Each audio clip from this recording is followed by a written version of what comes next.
Let's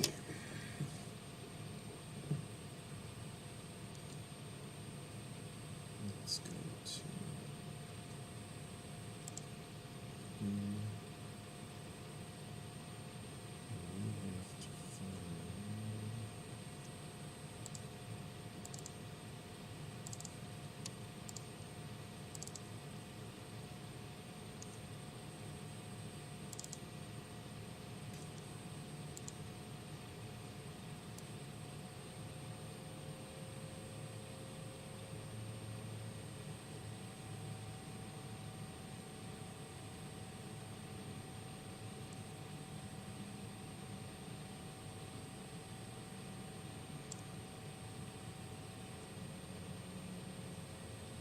okay.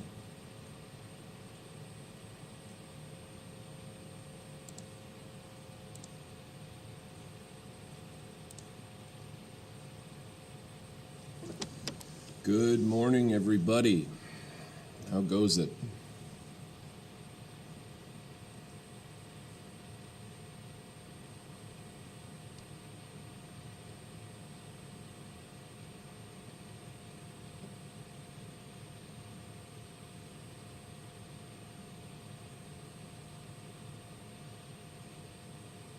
You guys able to hear me all right?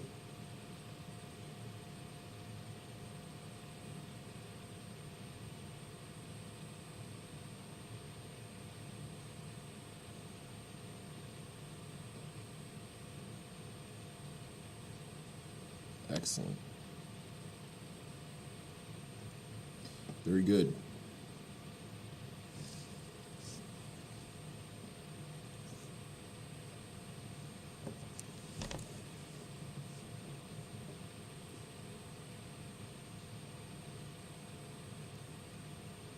Nice, Brandon. Way to go. Handling business. Excellent.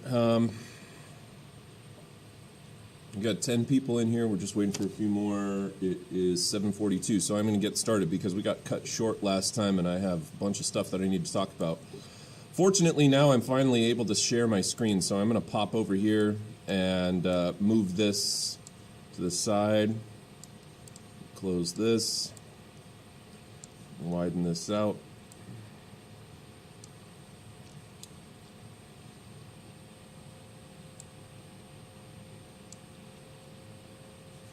Going on here. All right, there we go. All right. So, I just want to take a minute to tell you guys a little bit about like the big idea of what's going on here, because it's easy to kind of get lost in the story. And there's a lot happening, right? So let's go back and review from the start of this unit a little bit, talk to you about what's been going on, right? What's been happening here is that the Catholic Church was engaged in a number of different activities that were considered really not very good activities for what it's supposed to be.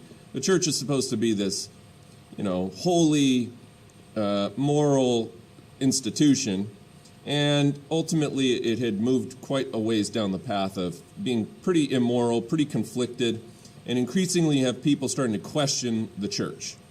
In particular, as a product of the Renaissance, where people started questioning old beliefs about things, and the scientific revolution, which we haven't yet talked about, but happens in about the 1500s, and right around the same time that Martin Luther ends up breaking away from the church formally. And it's the first time that we've seen the uniformity of the Catholic Church split in a long time. Okay, the first time that there was a split in the church was back in the 800s during the original schism that produced the Eastern Orthodox Church in Russia and Greece, right?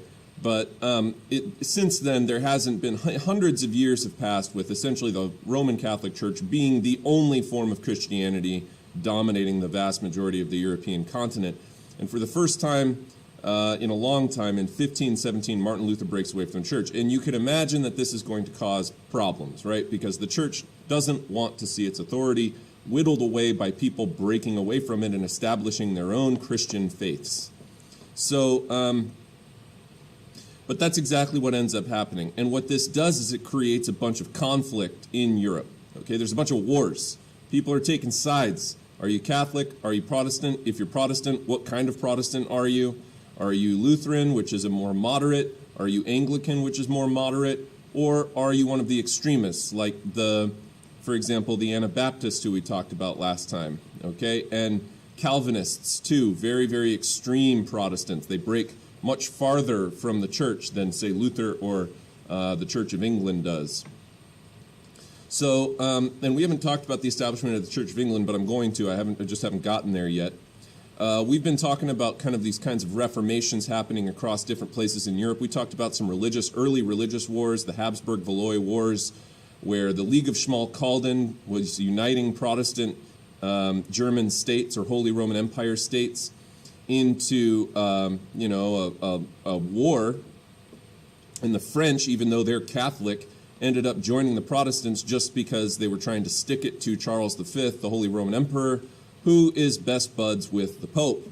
So this is where we're at in the story. There's a bunch of religious warfare as a product of people breaking away from the church. And if you'll remember, Erasmus originally said that this was going to happen, that this would cause undue conflict and bloodshed as a product of people breaking away the church, which is why he broke with Luther. And Luther and Erasmus have a rather bitter relationship with one another because Luther says, oh, you're all talk and no show.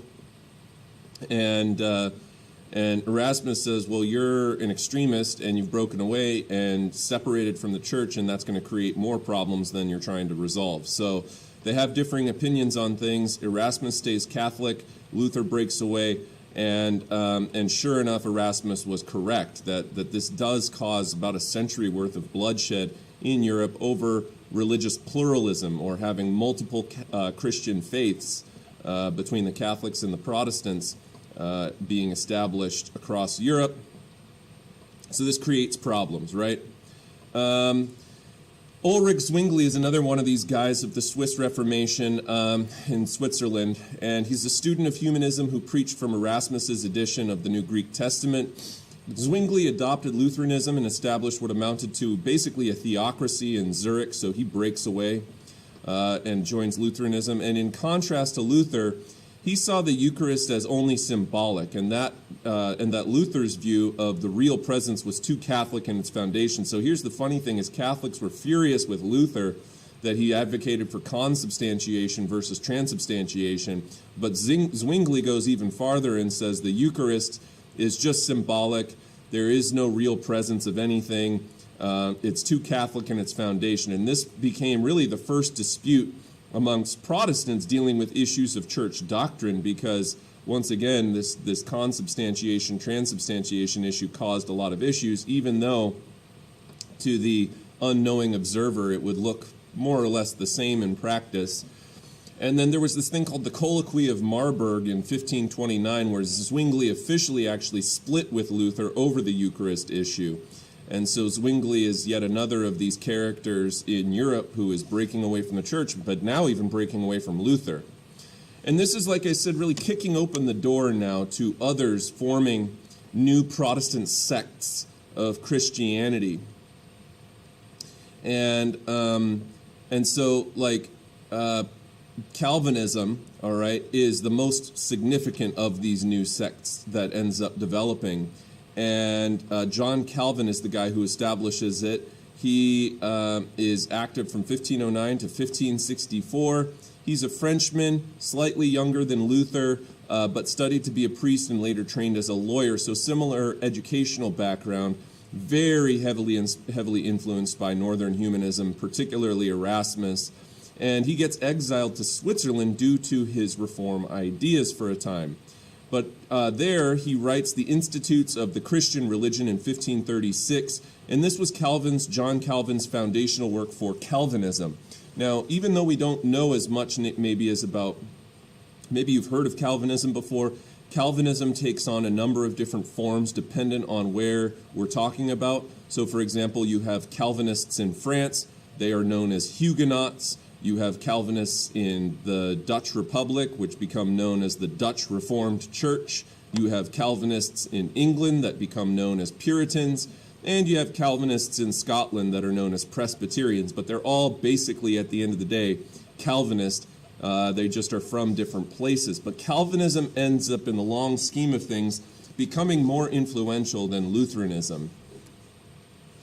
In this Institute of Christian Religion that John Calvin wrote, he talked a lot about predestination, the idea that since God is all-knowing, he already knows who's going to heaven and hell. Because if God is all-knowing, that means God knows past, present, and future. If God knows the future, that means he already knows when you were going to be born, the life that you were going to live, and the fate that you have in the afterlife. And this is a rather grim outlook because, of course, the likelihood of somebody making it to heaven in Calvinism was very, very low. I think they estimated somewhere around 10% or so actually made it into heaven, which means why would anyone want to join the Calvinist church if there is such a low likelihood that you would want to, or that you would go to heaven one day? Well, the answer to that is rather interesting. You almost have to look at it from the exact opposite perspective. These people who are extremely God-fearing, these people who are extremely religious and concerned about their afterlife, begin to look at Calvinism as the most extreme way that one can live a Christian life and in a holy manner. And so the people who adopt Calvinism are very much of the belief that, Calvinism is the only way that one even has a shot of making it to heaven.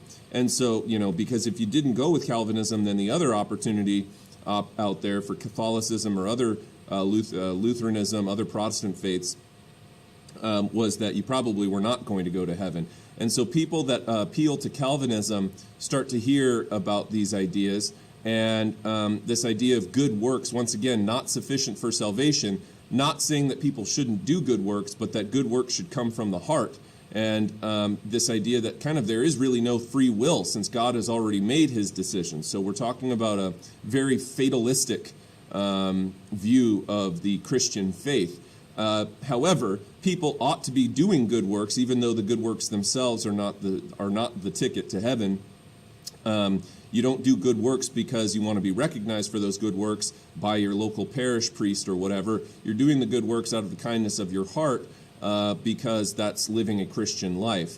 God reveals if one has been chosen for salvation by a conversion experience. These people will become known as visible saints, model Christians of the Calvinist communities that start to pop up. The elect are church members who have had their conversion experience. Of course, these were going to be most likely relatively wealthy males in Europe. Females still had a diminished position, even though technically Calvinist and other Protestant faiths generally look at everybody as being spiritually equal. The idea in terms of social practices is not the same. So in practice, in terms of a secular social construct, women still played a more subdued role in society. Calvin established a theocracy in Geneva, Switzerland, by 1540. A theocracy is essentially kind of a theocracy is like when you have a government that is intertwined with the faith, meaning that like a theocracy would be like if the president was also the pope, that would be a theocracy, and that the doctrine of the state laws were determined by their faith. We don't have that in the United States. We have separation of church and state. Geneva became the new center of the Reformation in Europe. Geneva became home to Protestant exiles from England, Scotland, and France, who later returned to their own countries with Calvinist ideas. And so John Calvin was attracting people from a number of different corners of Europe to Switzerland and adopting the Calvinist faith, who then went and back to their countries and spread this Calvinist faith to other people back home. Like Zwingli in Zurich, Calvin believed church and city should combine to enforce Christian behavior, that they wanted a very faith-driven civic government, meaning that there was no separation of church and state, that laws should be based on church laws, church rules, doctrine, religious scripture, things like that. And indeed, a lot of the early New England colonies that get established by the Puritans who came from England in Massachusetts Bay Colony, Plymouth Bay Colony, and so on in the northern regions, northeast regions of what is now the modern United States. When they first start settling in those regions, they bring Calvinism with them, and they are indeed trying to establish these experimental settlements that are based in the Protestant Calvinist Puritan faith. Only those who committed to following Calvinism were allowed to live in the city. Also, Calvinism was the most militant and uncompromising of all Protestant sects. Okay, they were very, very militant. They had something called the consistory, which was a judiciary made up of lay elders who were known as presbyters, and that's where we get the phrase Presbyterian. And they had the power to impose very harsh penalties for those who did not follow God's law.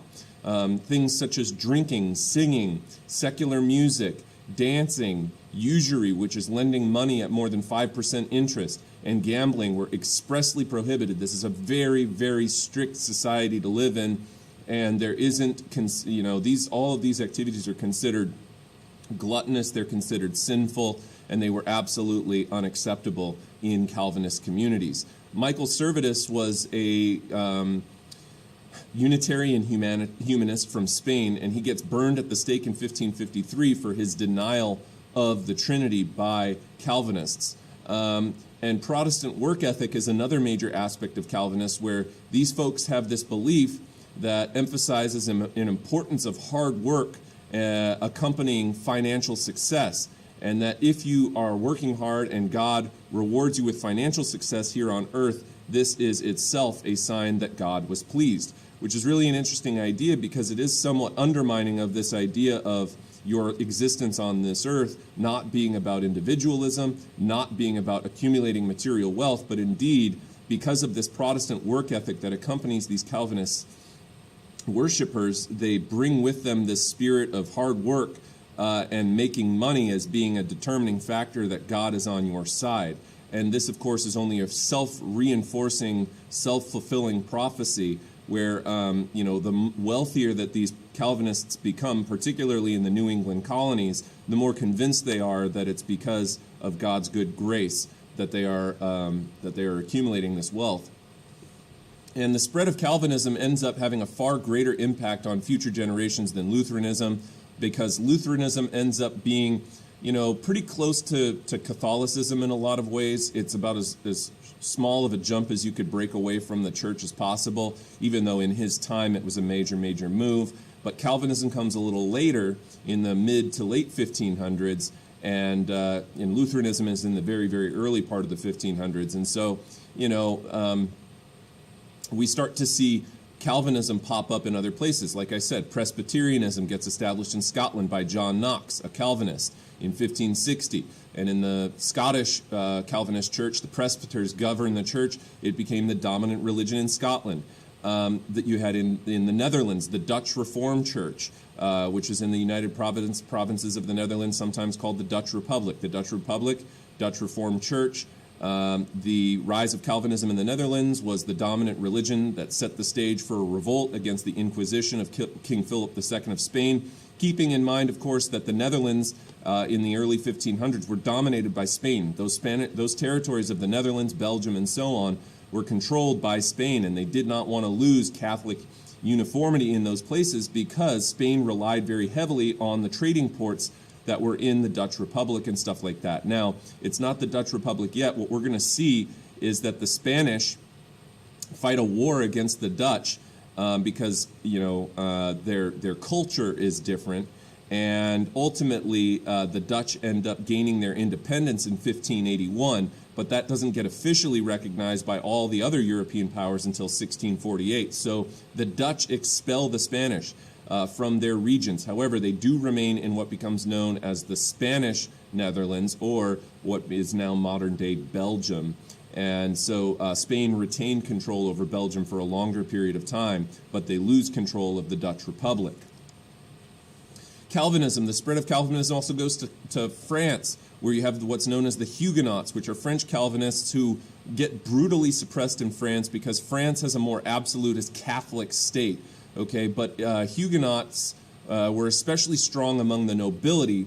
Although Calvinism saw converts from every social class, there was a greater influence of Calvinism amongst noble people, which means that it's going to have a greater influence on the government. If it had just been lower class peasants who were converting to Calvinism, which they wouldn't have been likely to do because they were already strongly Catholic, it probably would have been easier to control. But because you have these relatively powerful noble figures who start adopting the faith, it becomes a much bigger crisis for the country of France, or for the Kingdom of France, rather, than it otherwise would if it was a lower class. And then, of course, the Puritans in England. And they pressured Elizabeth I for more reforms, but were largely kept at bay while Elizabeth I was in power in the 1500s. But by the time that we get to the 1600s in America, the Calvinists, the Puritans in England, have a much greater influence on things, and they start leaving England and settling in the North American colonies as a byproduct of the discrimination that they were facing based on their faith. And so they established these colonies in America, particularly in the northern regions in New England, in a region that became known as the Massachusetts Bay Colony as well as the Plymouth Bay Colony.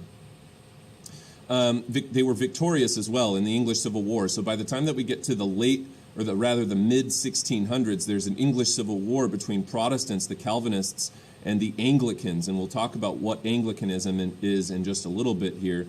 But it's basically the countries to where Calvinism did not spread are going to be the strongest Catholic nations: Ireland, Spain, and Italy. All of them are very, very heavily Catholic, and Calvinism does not spread there. Why does the Reformation not spread to Italy? Well, number one, the Pope is in Rome, and the closer you are to Rome, the stronger the institutions of the Catholic Church become, and the more fervent the beliefs are in the faith. The Church was also a huge source of wealth for Italy, so it has a lot of money. They make a lot of money for the various Italian states, being the head of the faith, the Catholic faith. And so that's another reason. Also, the Italian Renaissance had made Italy very prosperous, and a lot of the art from the Renaissance, remember, was funded by the Catholic Church itself. And also, they had more conservative universities. Germany had the more liberal universities that were willing to kind of break from Catholic doctrine and start teaching about Protestant faiths and stuff like that, and Italy simply did not have those.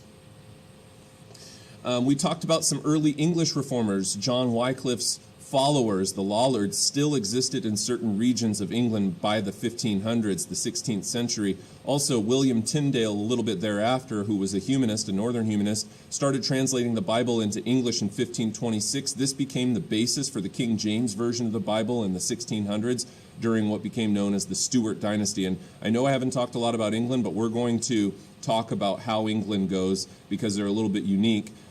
Tyndale was hunted down and executed in 1536 after thousands of English Bibles had made their way to England. Only Latin or Greek translations were allowed, and Tyndale had also refused to recognize Henry VIII's leadership of the Anglican Church. What is the Anglican Church? It's the Church of England, right? The Anglican Church, not the Anglican Church. It's not a church of angels. Okay, it's an Anglican church, meaning of the Anglo race, meaning English. Okay, that's where we get the phrase English, is from the old school Anglo tribes, Anglo-Saxon. Okay? All right, so let's talk about Henry VIII here. All right, and what we need to understand about Henry VIII is he's a very important ruler of England, because he sets into motion a lot of changes that are going to have long-term effects in England. Okay, so the first thing that we have to understand here, you know what, in fact, I'm just gonna, one second here, let me get this situated. So,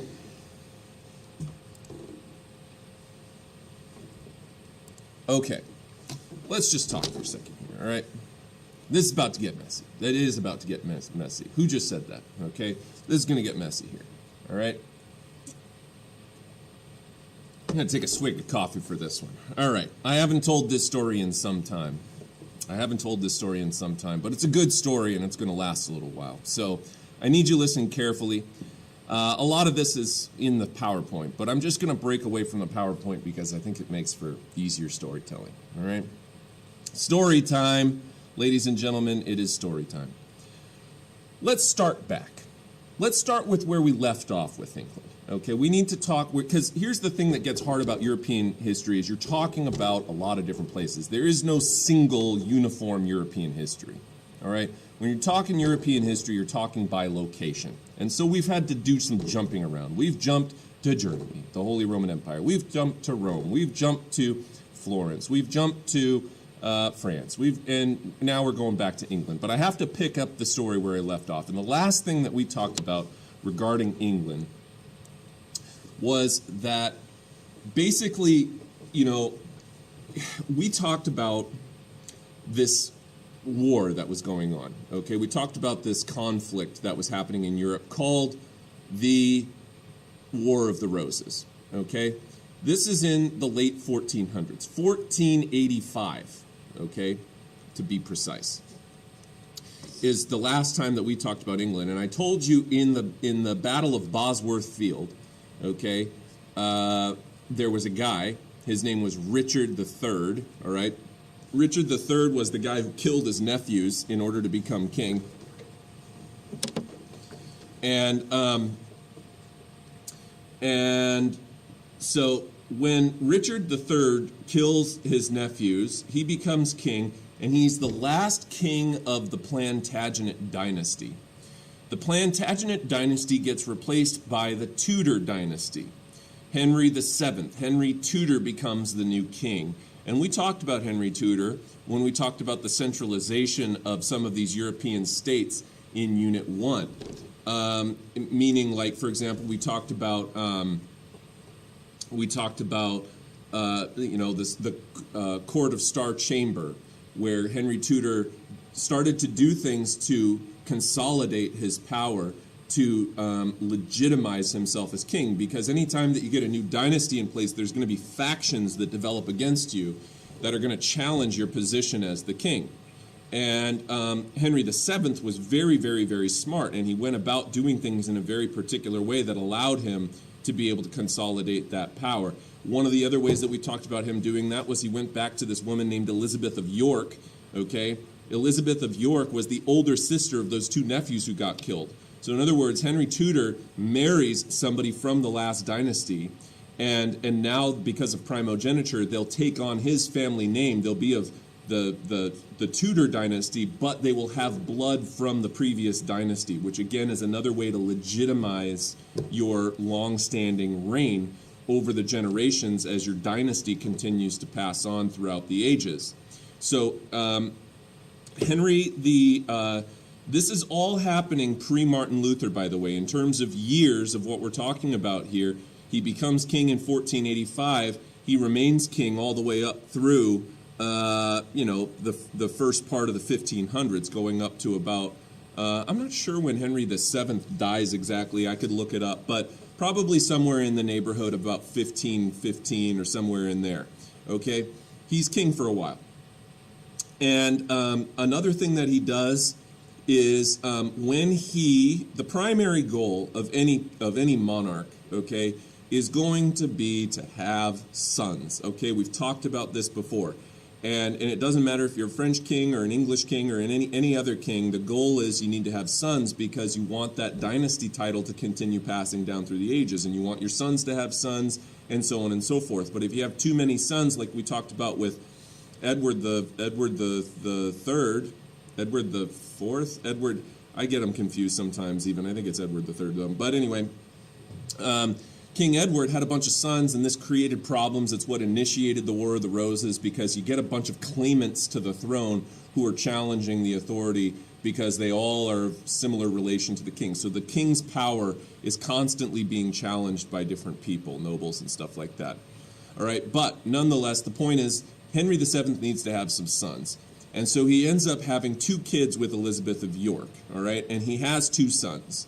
All right, the 2 sons that he has, his eldest son is named Arthur, which is, again, another way of legitimizing his reign, because what he's doing is he's naming it after a famous, well-known story of King Arthur and the Knights of the Round Table that everybody knew in England, and to have a son named Arthur was tapping into that English Anglo culture that people could get on board with. Oh, the son of the king, the new dynasty is named Arthur. You know, there's this like idea of the Prince Arthur, and things like that.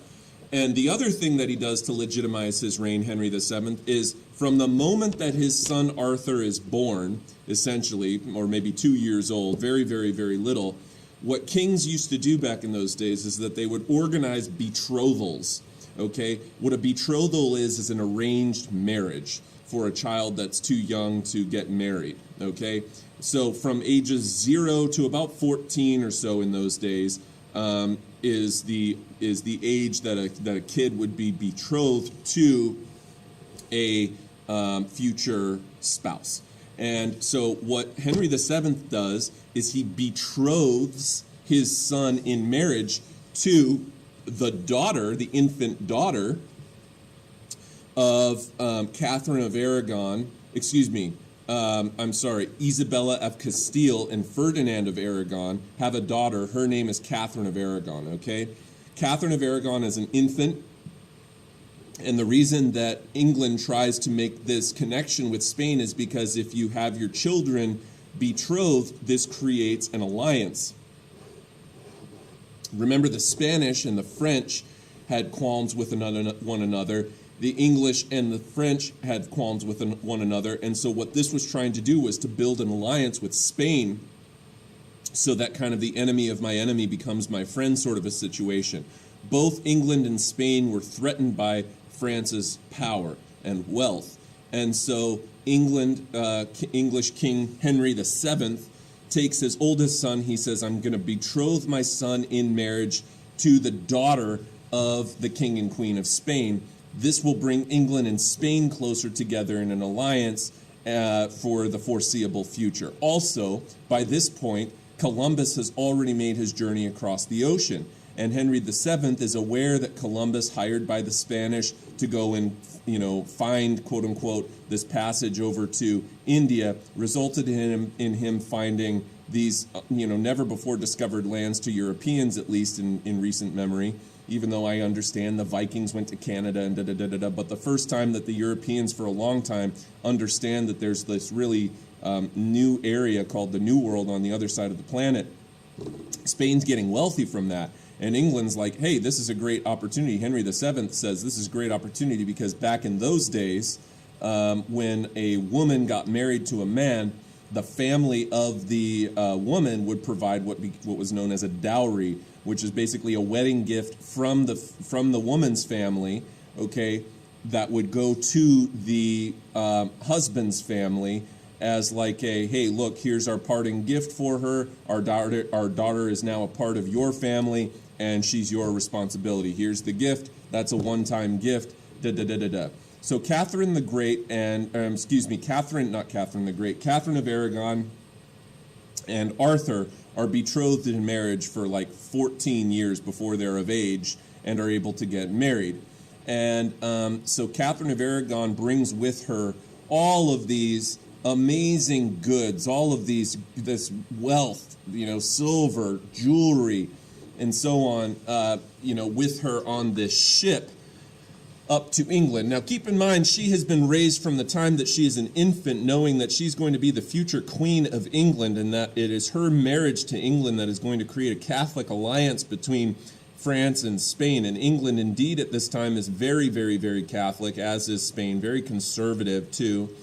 And so, but when she arrives in England, it's not an easy, she has to go up through the Bight of Benin and all of these, not Bight of Benin, Bay of Biscay, okay, wrong B's.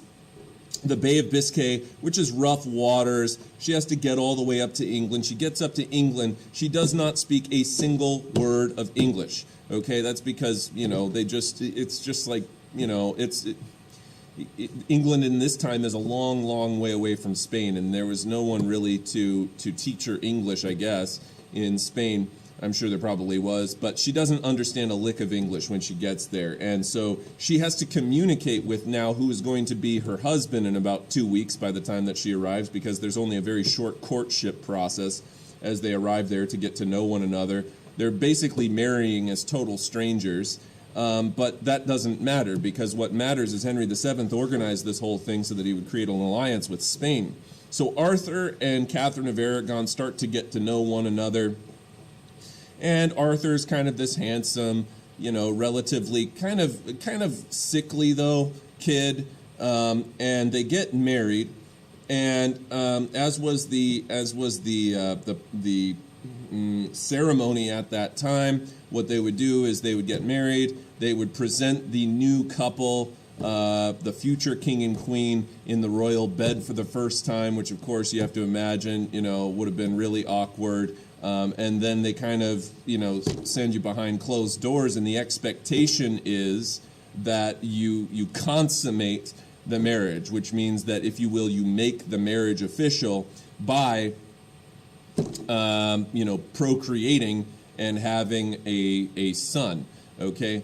And so, basically, here's the story of how this goes, is that they get married, they spend their first night after marriage together, and then kind of the next day, the way that the royal families worked at this time, they have all sorts of different assistants, servants, maids, and other people like that who help you get dressed, who feed you and do other things.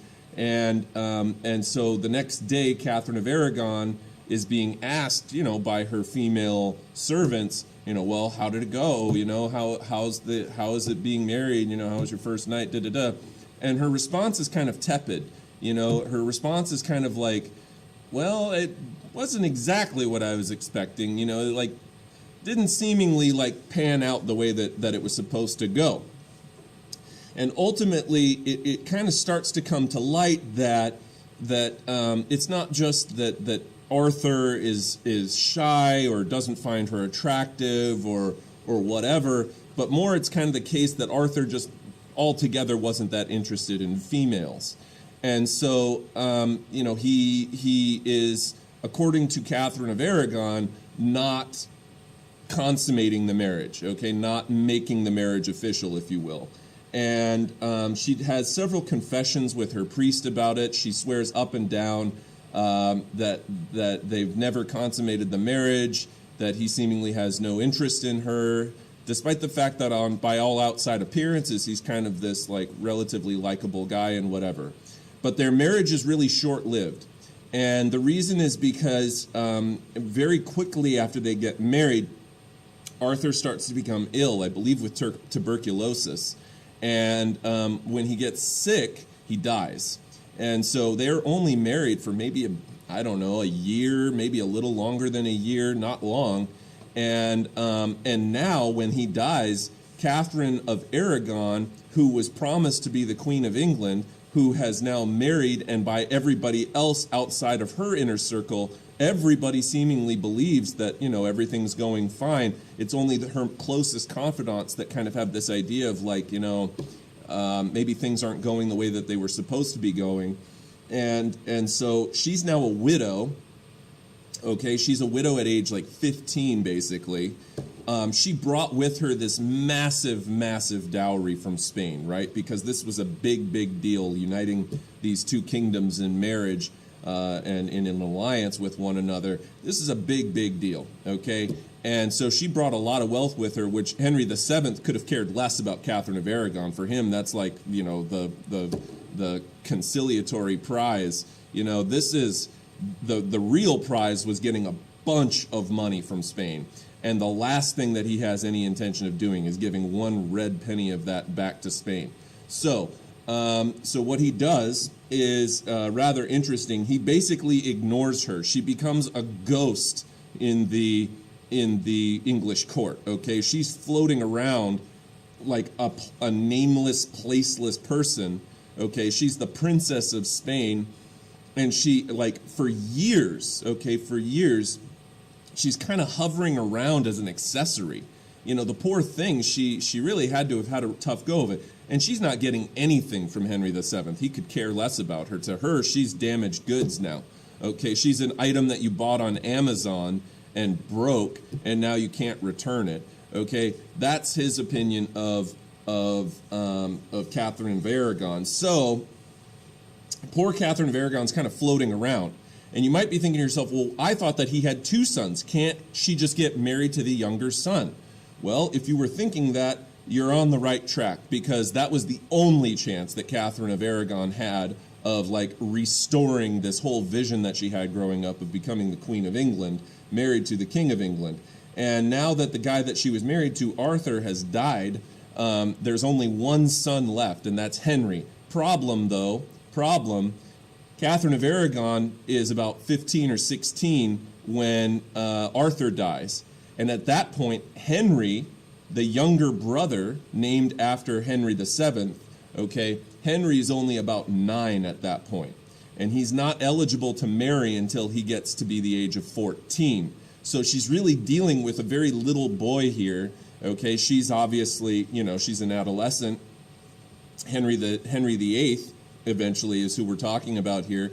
Henry VIII is at this time just a kid, and they have to wait for him to grow up before he can get married. So she's got to wait around the English court for like 5 years, hovering around. All the clothes that she brought with her that were so beautiful when she first arrived, they're tattered.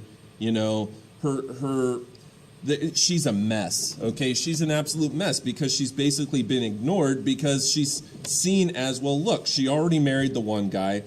She's clearly consummated the marriage with him. There's no hope of her ever being able to marry within the crown again. And now Henry Tudor's stuck with trying to find somebody to marry his younger son, who's the only heir now.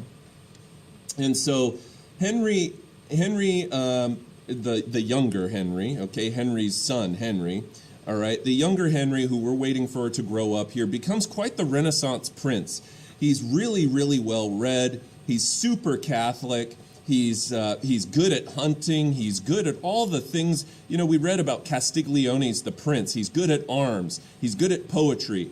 He's he's a Renaissance man, right? He's good at a lot of different things. And he's in good shape. He's an attractive young man when he's young. And he's charismatic and people like him. And so, but Catherine of Aragon, she has to convince people, which is going to sound awkward, right? Because she has to convince people that the consummation of the marriage never took place, okay? That they never physically sealed their bond in marriage. And so this is going to be a tall order for Catherine of Aragon, because Catherine of Aragon is going to have to do a lot of convincing, and she's going to have to be kind of clever about how she plays this, because she has to stay somewhat visible, somewhat viable, and all the way until she's 21, 22, which is pushing like old maid territory in those days, which is so sad. You think about somebody who's 21, 22 today, they're just a baby, they're young, But in those days, 22 is like pushing old maid. Like, you're not married by 22 in England as a woman, and it's like there's something going on there, right? So anyhow, she plays her cards right, but there's a major problem, and that's that in the Bible, okay, it says two things. Number one, you are not able to have relations with your brother's wife, okay? Your brother's wife, all right? You're not allowed to have relations with your brother's wife at any time, okay? The other thing is that you cannot marry your brother's widow. So there's basically two major sticking points in the scripture that have Henry, the younger Henry, very concerned about the prospect of marrying Catherine of Aragon, because he had his doubts. He had his doubts that that this marriage between her and his older brother, before he died, ever happened. He thought that for sure that this marriage was made official, and also too, it doesn't. I mean, there's no question they did get married, and she is the widow. So minimally, he's going to be breaking at least one of these Old Testament rules that the Bible lays out, and so he's kind of concerned about that. And so what he does, though, is, this is all still before Martin Luther. We're still in the early 1500s here, okay?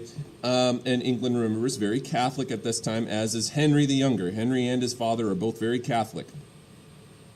So they write to the Pope, okay? They write to the Pope and they say, "Dear Pope, we had this thing happen here in England where the daughter of the King and Queen of Spain married my older brother. He died. And now our best shot is to marry the Princess of Spain to the younger brother." And the Pope says, "Okay, let me review this. I'll pray on it." He eventually gets back. He says, "Well, you know what? I did some praying on it. I consulted God, and God says it's okay. So you guys are in the green light. You guys can go ahead and get married." And of course, this is by the time that Henry is now older. He's of marriable or marriageable age, and so they get married. So Catherine of Aragon marries Henry, who is 6 years younger than her. Okay, she's 21. He's about 15 when they get married, and And the marriage is good for a while, okay? The marriage is good for a while, but remember what I told you about kings. Their number one goal is having sons. And so the problem that we see here, probably as a result of stress, but also too probably as a result of biology, okay? Catherine of Aragon has trouble carrying kids, and she gets pregnant a number of times. She has a number of miscarriages, and it's very sad. It's very disappointing, and then finally she gets pregnant, and she goes full term and gives birth to a brand new, healthy, beautiful baby girl, and Henry VIII loses it. Okay, he loses it. He is so frustrated. He believes that God is now punishing him because he married his brother's widow, which expressly says in the Bible that you shouldn't do. And of course, by this point, several more years have passed, and by now, the Protestant Reformation has broken out, which at first Henry was very skeptical of, and he called out Luther as being like a heretic and stuff like that. But increasingly, he starts thinking to himself, well, wait a second. If the Pope dispensed of, this is called a dispensation, right? A dispensation is when the Pope dispenses of Scripture in favor of, making a decision on God's behalf. And in this case, it was dispensing of this rule that said that you can't marry your brother's widow. And he starts to think to himself, well, wait a second. It was the Pope who said that I could get married, and now God is punishing me. So maybe the Pope is wrong. Maybe the Pope actually is corrupt. Maybe, we've got an issue here. And so he starts, poor Catherine of Aragon, it's not her fault that she had a daughter. If you know anything about biology, it's really Henry's fault that she had a daughter. But anyhow, they don't know any of that in those days. And so she gets blamed. And two, he's falling out of love with her because he's met this new woman, and her name is Anne Boleyn. Okay, now Anne Boleyn, right? Anne Boleyn is this woman from the French court. Okay, she is attractive. She's pretty. She doesn't have the noble-born blood of Catherine of Aragon, who Henry is already married to. But, by this time, we're talking that about 10 years or so has passed. And the thing with, human biology is that women are not able to continue having kids all the way into adulthood. They go through menopause. Some in these days, menopause struck usually a little bit earlier. So having kids much past about age 35 or so really starts to become a pretty risky endeavor, and she had already had so many complications regarding pregnancies and stuff. Her health is not very good, and she's kind of a wreck. And she's getting older. Henry VIII is getting older. He's starting to get concerned, and there's this other woman in the picture, and named Anne Boleyn. And so, and Anne Boleyn is younger and presumably more fertile and so on. And Anne Boleyn starts playing the one chord that she knows is going to strike right to the core of Henry VIII. And she's basically saying, your marriage was sinful, and if you were married to me, I'd be providing you sons right now. But she does not allow Henry VIII to lay one single finger on her until there's a ring on it. She is not going to allow this affair to happen until this divorce between Henry VIII. Now he's become king. By this point, Henry VII is dead. Henry VIII becomes king, and he writes to the Pope this time saying, look, there's a problem. Okay, there's a problem. My wife, Catherine of Aragon, you had to dispense of her of this biblical scripture for us to get married. And now I want to get rid of my wife because she's not providing an heir. I believe the marriage was conducted in sin. Da da da da da da da da. The Pope writes back and says, "Hey Henry, nice to hear from you. Sorry to hear that the marriage isn't going so well. But as it turns out, there's this thing called the Protestant Reformation going on right now, and we have people breaking away from the church, and the church is trying to save some dignity to make it seem like, you know, we're acting in accordance with the faith. Okay, we can't afford to be giving out random divorces to people just because their marriage isn't working out. Sorry, can't help you. Right back in another 10 years, maybe we can do something about it." Henry doesn't have 10 years. He doesn't want to wait that long, even though he basically does. And so he starts, you know, trying to come up with plans, schemes, anything that he can do to secure a divorce from Catherine of Aragon. And ultimately, the Pope is just not going to do it for him because it doesn't look good for the church politically at this time, with the, you know, Lutherans breaking away and then the Calvinists breaking away and so on and so forth. So what Henry VIII does is he comes up with this new plan. He sends this guy named he sends this guy named Cardinal. I have him in those. I'll just cheat and look. It's not Thomas Cranmer, it's the guy before him. It is Cardinal Wolsey, okay? He sends this guy Wolsey, okay? Cardinal Wolsey, to go and meet with the Pope and secure this divorce once and for all. And Wolsey shows up, starts talking to the Pope. He's like, "Look, I'm here on behalf of the King of England. We need this divorce. It's my job to make sure that this happens. You name it, we'll do what we need to do. Let's just get this divorce happening here." And the Pope says, "Look, I've already told this guy 1,000 times, I can't grant him a divorce, not to mention my good friend Charles V, the Holy Roman Emperor, is not going to allow, you know, a relative of his, meaning because Catherine of Aragon was related to Charles V, he's not going to let Catherine of Aragon get a divorce from the King of England, especially when we went out of our way to make this marriage happen for you, you know? So it's just not going to happen." So Wolsey comes back having failed, okay? He fails his mission to secure this divorce once and for all. He's so stressed out because he knows that the king is probably going to behead him, okay, the King of England. So he goes back, he has a meeting like at 9 a.m. with the king or whatever. He's walking to meet with the king, and I'm not kidding you, drops dead of a heart attack from just being overly stressed out, all right? So Thomas Wolsey not only fails, he dies when he's about to deliver the bad news to the king. And then the king is like, "Well, we need a new guy." And so he finds this guy named Thomas Cranmer. And Thomas Cranmer says, "Look, the Pope's not going to budge, but I have a new solution for you. If you just broke away from the church and created your own church, you wouldn't have to secure a divorce from the Pope. You'd be able to divorce her yourself through the Church of England."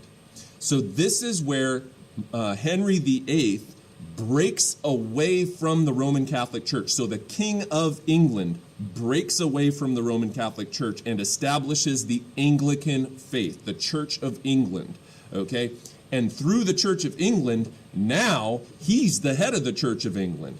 He's the one that gets to set all of the rules. So what he does is he sets up a divorce. Meanwhile, by the way, Catherine of Aragon has been moved further and further and further away from the king. She's living in a swamp in the middle of Wales somewhere by the time that this all goes down. She hasn't probably seen the king in a long time. First, it's like he moves her to the other side of the building. Then he moves her to a different palace. Then he moves to an even farther away palace.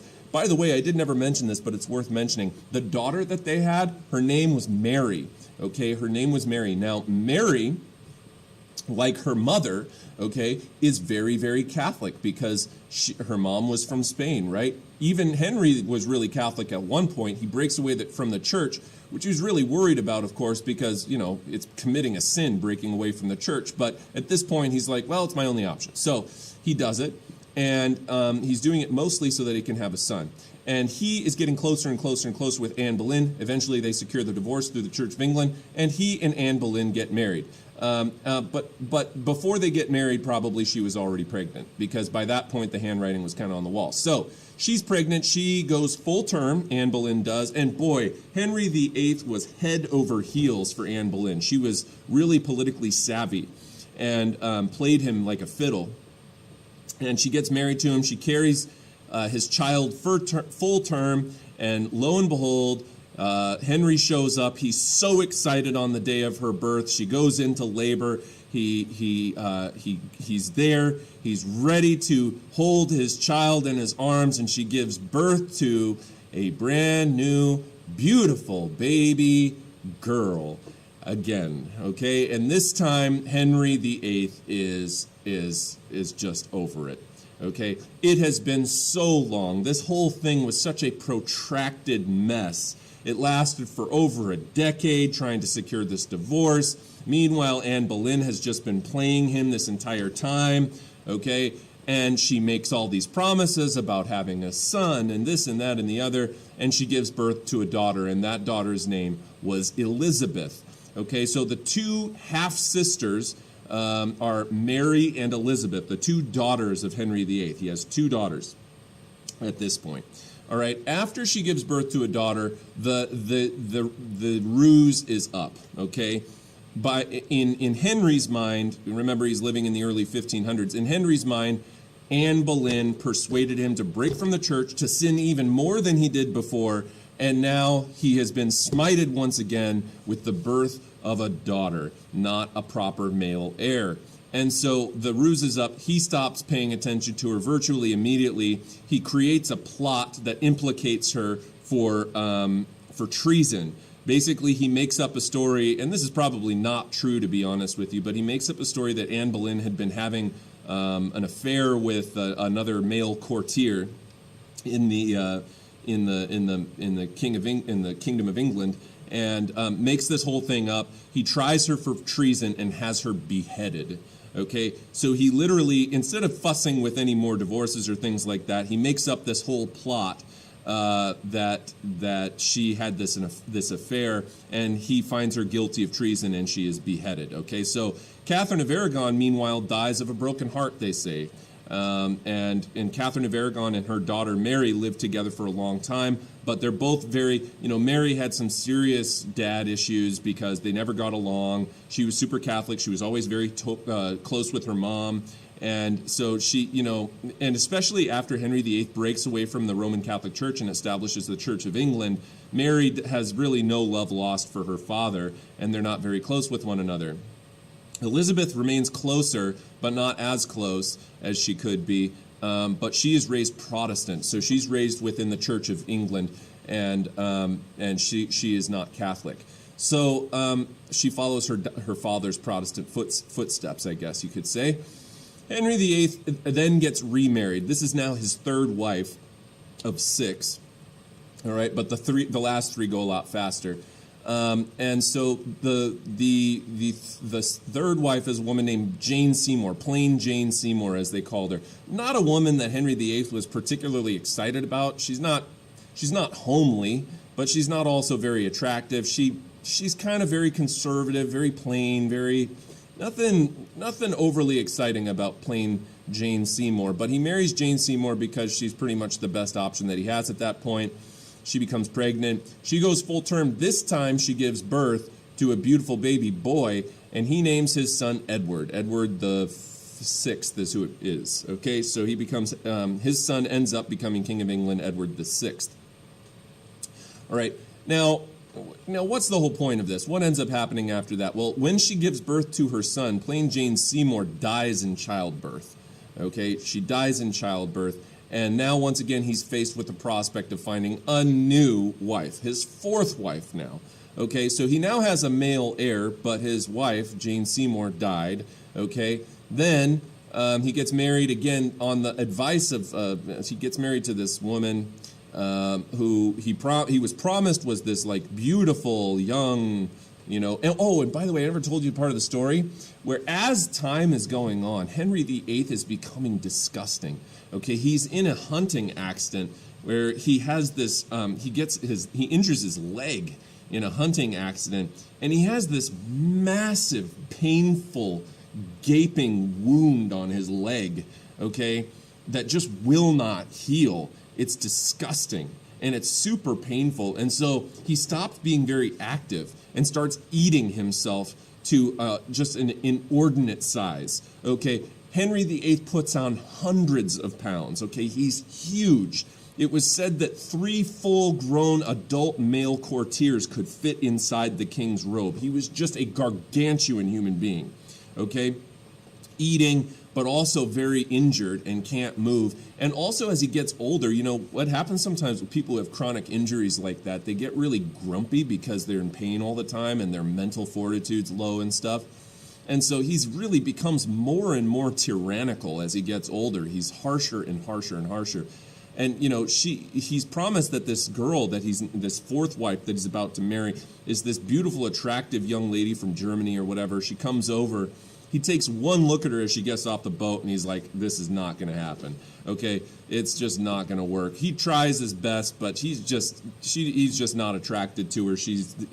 It was like buying the thing from Amazon where it shows up in the mail and it's like, a quarter of the size that it was advertised as or something like that. It's just not what he was promised in terms of this young, attractive wife or whatever. And so he's immediately repulsed by her, and he divorces her in about 2 weeks flat, sends her back home. All right, so that's the end of that story. The next wife, the 5th one, he ends up marrying her, and he's kind of smitten with her, but, frankly, she's this young... what's the word for them? Debutante. She's this young debutante in the English court, and she's attractive and she's youthful. Henry VIII's getting older. He's also huge and gross and not very nice and all these other things. And so you got to be honest, I mean, she's not going to be that attractive. I mean, sure, he's the king, but it's not exactly her ideal partner in terms of just a purely biological level. And so she ends up actually having relationships with other members of the court. She's found out, she's tried for treason, and once again beheaded. So his 5th wife was beheaded. And then finally, the 6th wife. And the 6th wife is the one that finally outlives him, okay? But they don't consummate any, or they don't have any children, okay? She and Henry were only married for a while, and then he dies, and then she outlives him. But anyhow, so it's kind of the whole story of Henry VIII is a giant mess. But the reason it's important to talk about is that you understand that the entire kingdom of England breaks away from the Catholic Church. Now, what are some of the things that he does during this time? Well, Henry VIII closes down all of the monasteries. People freak out. There was this thing called the Pilgrimage of Grace. Okay, the Pilgrimage of Grace was when northern English nobles who lived a long distance away from the king were outraged that the king had closed down the monasteries, and also they had some other political reasons for getting embroiled in a rebellion, and they march against the king, and so there's an uprising called the Pilgrimage of Grace, which was, on the surface at least, about protecting Catholicism, but they also had been ignored for a long time and were going hungry and stuff like that up in northern England from Lincolnshire. And so they start marching against the king, but they get defeated. Okay, and when they get defeated, what ultimately ends up happening is that Henry VIII ends up executing all of them. All of the ringleaders of this Pilgrimage of Grace, this uprising in the north of England, get executed. And at first he wasn't going to, but then he's like, you know what, I have to make sure that they're not going to do this again, so we're going to send a message. And again, another tyrannical move where people are like, whoa, Henry VIII isn't to be messed with. He's kind of scary. So there is that. And there's other things, too, that he does to break away from the Roman Catholic Church. But again, similar to Lutheranism, okay, the Church of England, there was a time, let me tell you a brief story and give you an idea of what I'm about to tell you here, okay? The Church of England is about as close as you can get to Catholicism without calling it Catholicism. It's very similar to Lutheran. Of the Protestant faiths, Calvinism's way out there. It's super radical. But the Church of England, otherwise known as the Anglican Church, the Lutheran Church. They're very, very, very similar to Catholicism in terms of how they do things. One time I went out to Los Angeles, downtown Los Angeles, and I had to stop at a grocery store to pick something up, and suntan lotion, and I walked in there, but before I walked in the grocery store, I was looking at the name of the grocery store. It was like a rundown strip mall parking lot in Los Angeles somewhere, and the name of the grocery store, you could see that it used to be a Vons, right? You could even see like the outline of where the V for the Vons sign used to be, but they took the V off and they put a J on there, and now it's John's, okay? That like is how that's how the churches of England work. Like, this used to be a Catholic church. We're just going to take the Catholic sign off. We're going to pop an Anglican sign on there, and now it's the Anglican Church, right? So that's kind of, they're very, very similar to one another. Again, you would look at it and be like, this looks like a Catholic church. And it's like, oh, that's not a Catholic church, that's the Church of England, because it's in England. And it's like, oh, all right, okay. That's kind of how that's how it works. So anyhow, so this is the story of that. Now, what ends up happening? After Henry VIII dies, he is replaced by his son, Edward VI. Okay, I think it's Edward VI. Anyhow, Edward VI, the reason it's not that important is because, he doesn't last that long. Edward VI was kind of a sickly child. He's not very healthy. He's king for a few years. He does try to reinforce the Church of England, the Protestant break. So he carries on Henry VIII's policies regarding the Church of England and stuff like that. But he's only still in his teenage years, or maybe barely 20 or 21 when he dies, okay? So he doesn't last as king for a super long time. And of course, he doesn't have any kids in that time.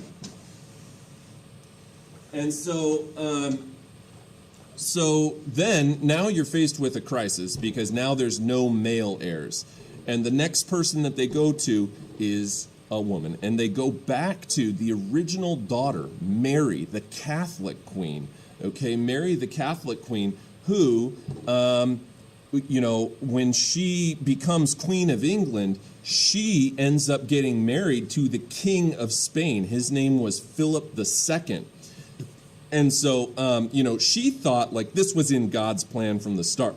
We've had our little experiment with Protestantism, but God wanted me to be Queen of England, and God wanted me to make England Catholic again.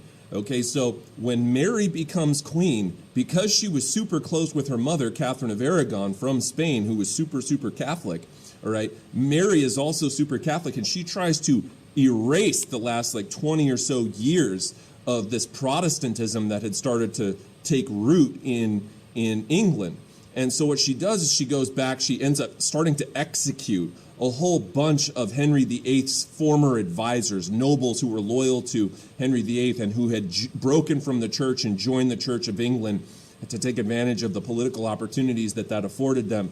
She takes and starts executing as many of these people as she can, hence the term Bloody Mary. She gets the title of being this despotic, tyrannical, Catholic Queen of England, who's doing everything that she can to try and take the cat that's already long gotten out of the bag, right, and stuff it back in and try and make England turn back to Catholicism. And it just was not going to happen. Too much time had already passed.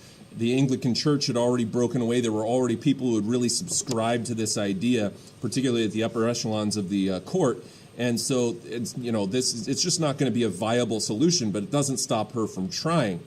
As time goes on, she's queen for a few handful of years. I don't forget exactly how many years she's queen, but we're starting to get into the 1540s, early 1550s here. Okay, and so this is a good amount of time now has passed since Martin Luther broke away from the church and stuff. Queen Mary is now Queen of England. She keeps on thinking. She keeps on thinking that she keeps on having these immaculate conceptions. She thinks that she's being made pregnant by way of God, okay, kind of like Mother Mary, Jesus sort of a story, okay. She thinks that because Philip II doesn't live with her in England, he lives down in Spain. So she's queen. They're married together, but they don't really have a relationship or anything. But she keeps on thinking that she's getting pregnant. And people are like, Queen, how it's not possible for you to be pregnant. And she keeps on, her stomach seems to grow and and they can't figure out like how, and then she starts kind of going a little bit cuckoo, all right, and acting really peculiar and, having kind of fits where things aren't working right. Well, ultimately, like her brain isn't working right. And ultimately, she dies very, very suddenly, and they perform an autopsy, and they realize that she had developed a massive tumor in her stomach, which, of course, by modern medicine, we now understand, it was a cancerous stomach tumor, and it metastasized, and it went to her brain and other places, too. So she was riddled with cancer. Of course, she didn't know that she was until, she never knew that she was. She just kept thinking that she was getting pregnant. But she wasn't. And when she dies, the thing that's so interesting about it is that her half-sister was Protestant. And, Protestants in Catholics, in Mary's Catholic reign of England, which is the last time that England has a long-standing Catholic ruler of any degree, she was in danger. Elizabeth, her half-sister, was in danger and was actually, essentially in jail indefinitely, probably going to be executed all the way up until Mary dies. And when Mary dies, they basically go to Elizabeth. They're like, hey, Mary died. Your half-sister's dead. And she's like, oh, dear, I'm sorry to hear that. And they say, yeah, so we kind of need a queen. So if you wanted to be queen, that'd be great. and so Elizabeth becomes queen. And this is now the last living heir of the Tudor dynasty, okay? It's all on Elizabeth now. There's no one else in the Tudor dynasty. Her younger half-brother died earlier. Her older half-sister just recently died. She's it, okay? There's no one left. It's like it's on her. Elizabeth becomes queen. She's one of the longest reigning queens in English history. She recently, in the last couple of hundred years, there have been longer ones. The current queen of England is Queen Elizabeth II. Okay, Queen Elizabeth II has the longest lasting reign of any single monarch in English history, but Elizabeth's reign was beaten by Queen Victoria. Okay, Victoria was queen for a very, very long time in the 1800s in England. But anyhow, the point being that Elizabeth in her time lasts as queen for a really long time. And this is good because it provides England with some stability. The bad part about it is that she takes on the nickname the Virgin Queen, and that's because Elizabeth refused to marry or have children. And that doesn't mean that she didn't engage in relationships with male courtiers and stuff like that. She did. She had a number of different romances throughout her nearly 50-year-long reign of England, but she never has any children, which means she dies heirless, meaning not hairless, heirless, meaning no heirs to the throne. So when she dies, okay, and by the way, Queen Elizabeth does a number of significant things, some of which you've been asked about in your book and stuff, in the reading guides. Book of Common Prayer, for example, and various other things. She's also what becomes known as a politique, because in the late 1500s, England is, suffering from the same religious pluralism and conflict that the rest of Europe is. And so she's very deftly navigating, right, the murky waters of this religious pluralism in the English court. And, she was very successful as a ruler, in part because for a woman of her time, where women were very much viewed as, inferior to men, we'll say, right? She was very clever about manipulating male members of her court, which were all noble males, right? And, but she would defer, well, I'm just a mere woman, but if it were me making the decision, she was very, very clever about how she went about engaging with the members of the court in England. And she was able to prevent major religious conflict from breaking out in England for a good long time as a byproduct of what we call her political savvy, or her being what's known as a politique, okay? Which is like people of the Protestant Reformation who were able to kind of keep the balance between Catholicism and Protestant faiths in their region and retain power at the top of the social hierarchy as a queen or a king. And so she's one of these folks, and she's just very, very clever, very smart. There's a few things that happened during Queen Elizabeth's reign that are pretty interesting, which we'll talk about on another day. But, and I know that this has been a lot of lecture and a lot of storytelling today, but I felt like I really needed to kind of set the record straight on what happened in England so that you guys have an idea of where does this Anglican church come from? Where did this whole thing start? What's been going on in England this whole time? Okay, so now after today's story, you should have a much better idea of that. We are coming up right on the end of class here, and I need a few minutes to run to the restroom, but also to put up the assignment before the next class starts. So I am going to call it here today, but if you have any questions or whatever, of course, as always, feel free to hit me up on Canvas. I can answer your questions for you. Don't worry about attendance today because I've been using, as long as you log into Canvas today, you're going to be fine. Just make sure that at some point you log into Canvas, and I can use Canvas as a record to see who's logged in and attended the class. So just do that for today, and we will see you again. Today is, Thursday, so I will not see you guys again until Monday, but there will be an assignment that will be perfectly clear. It'll be posted on Canvas just as soon as I'm able to put it up there, but I do have to teach another class right now. So have a great day, everybody. Take care and make good decisions. Bye-bye.